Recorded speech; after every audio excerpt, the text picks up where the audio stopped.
नमस्कार साथियों। 30,000 करोड़ रुपए, 22,000 नए 4G टावर और गांव-गांव ब्रॉडबैंड इंटरनेट। नहीं दोस्तों, ये कोई सपना नहीं है, ये है बजट 2026 का टेलीकॉम प्लान।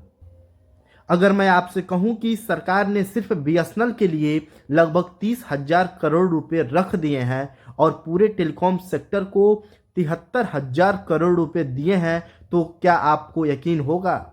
क्या सच में बीएसएनएल की वापसी हो रही है? क्या गांव-गांव तक तेज इंटरनेट पहुंचने वाला है? और क्या 2026 का बजट आपकी जिंदगी को डिजिटली बदलने वाला है? दोस्तों, आज की इस वीडियो में हम बजट 2026 की सच्चाई को समझेंगे, जिसका असर आपके मोबाइल नेटवर्क, आपके इंटरनेट और आपके रोजमर्रा की जीवन पर पड़ने वाला है। इस वीडियो को आखिरी तक जरूर देखिएगा। अंत में मैं आपको साफ साफ समझ में आ जाएगा, ये बजट सिर्फ नंबर नहीं है, भविष्य की नींव है। चलिए वीडियो को शुरू करते हैं। साथियों, 1 फरवरी 2026 को सरकार ने नया बजट पेश किया है। पूरे टेलीकॉम सेक्टर को करीब 73,000 करोड़ रुपए फिस्कल ईयर 2027 के लिए मिल गया है। अब जरा तुलना समझिएगा। फिस्कल ईयर 2026 में यानी पिछले साल सरकार ने बजट में 53,000 करोड़ रुपए बीएसएनएल को दिए थे, लेकिन फिस्कल 2027 यानी इस साल सरकार ने 73,000 करोड़ रुपए बीएसएनएल को दिए हैं, यानी लगभग 40% की बढ़ोतरी हुई है। और साथियों, ये बहुत बड़ी बात है। अब आते हैं हम असली मुद्दे पर, बीएसएनएल पे। सरकार ने कहा है कि बीएसएनएल को करीब 28,473 करोड़ रुपए मिलेंगे। पिछले साल बीएसएनएल को सरकार ने 6,885 करोड़ रुपए दिए थे। मतलब साफ है दोस्तों, सरकार इस बार बीएसएनएल को सीरियसली रिवाइव करना चाहता है, दोबारा पुनर्जन्म देना चाहता है। अब सवाल आता है, सरकार बीएसएनएल पर इतना पैसा क्यों खर्च कर रही है? साथियों, इसके 5 मुख्य कारण हैं। पहला, बीएसएनएल को फिर से मजबूत करना है। बीएसएनएल कभी भारत की सबसे बड़ी टेलीकॉम कंपनी थी, लेकिन प्राइवेट कंपनियों के कारण बीएसएनएल पीछे रह गई। अब सरकार चाहती है कि बीएसएनएल फिर से कंपटीशन में आ जाए। दूसरा कारण था 4G नेटवर्क का विस्तार करना। बीएसएनएल अभी पूरे तरीके से पूरे भारत में 4G नेटवर्क का विस्तार नहीं कर पाया है, इसीलिए सरकार ने 22,000 नए 4G साइट लगाने पर विचार कर रही है। इसका मतलब है अब बीएसएनएल भी सभी लोगों को बेहतर नेटवर्क देगा, तेज इंटरनेट देगा और ज़्यादा कवरेज देने वाला है।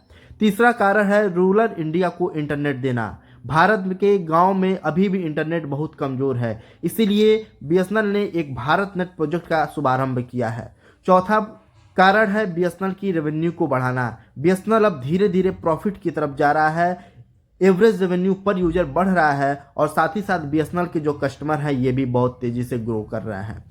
पांचवा कारण है डिजिटल इंडिया मिशन। इंटरनेट आज लग्जरी नहीं है, सभी लोगों की जरूरत बन चुका है। साथियों, ये एआरपीयू क्या होता है? एवरेज रेवेन्यू पर यूजर, मतलब एक कस्टमर से कंपनी को औसतन कितना पैसा मिल रहा है। बीएसएनएल का जो एआरपीयू है पहले 90 रुपये था, अब 99 रुपये हो गया है। लगभग 9% की बढ़त हो गई है। मिनिस्टर ज्योतिरादित्य सिंधिया ने कहा है, हम बहुत जल्द ही एआरपीयू को 3 डिजिट में लाने वाले हैं, यानी करीब 100 रुपये से ज़्यादा एवरेज रेवेन्यू पर यूजर हम लाना चाहते हैं। इसका मतलब है बीएसएनएल अब फाइनेंशियली मजबूत हो रहा है और हो सकता है कि इस फाइनेंशियल मजबूती की वजह से बीएसएनएल कर्मचारियों को थर्ड पीआर से भी मिल जाए। दोस्तों, 22,000 नए 4G साइट कोई छोटी बात नहीं है। इससे क्या होगा? जो नेटवर्क की कवरेज है ये भी बढ़ेगी, कस्टमर के कॉल ड्रॉप कम होंगे, इंटरनेट की स्पीड तेज होगी और गांव-गांव तक 4G भी पहुंचेगा। और सबसे बड़ी बात, ये सारे site make in India technology पर होंगे। अब बात करते हैं भारत नेट प्रोजेक्ट की। इसका मकसद हर गांव तक हाई स्पीड ब्रॉडबैंड पहुंचाना है। सरकार ने इसके लिए कहा है कि 1,39,000 करोड़ रुपए का एलोकेशन दिया है।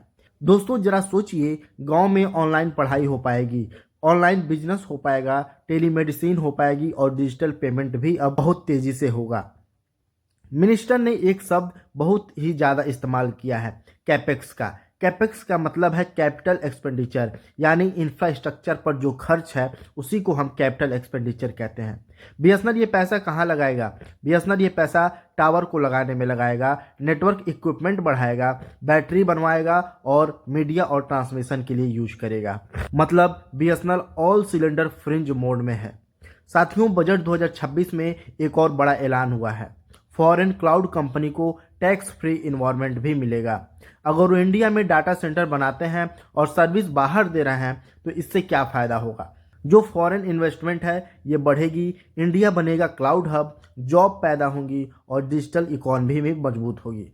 और सबसे जरूरी सवाल, इस सब से आम आदमी को क्या मिलेगा?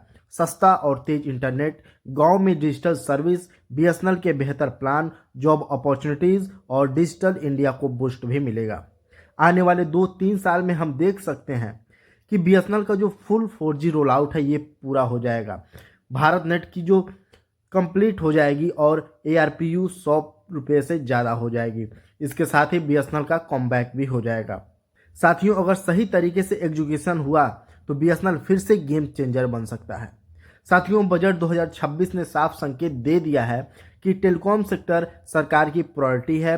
बीएसएनएल को रिवाइव किया जा रहा है और रूरल इंडिया को इंटरनेट से जोड़ा जा रहा है। साथियों, अगर आपको यह जानकारी पसंद आई हो तो वीडियो को ज़्यादा से ज़्यादा शेयर कर दीजिएगा। हमारे वीडियो को लाइक करके चैनल को सब्सक्राइब कर दीजिएगा और बेल आइकन को दबाना बिल्कुल भी मत भूलिएगा। ठीक है दोस्तों, मिलते हैं आपसे अगली एक और लेटेस्ट अपडेट के साथ। तब तक के लिए जय हिंद, जय भारत।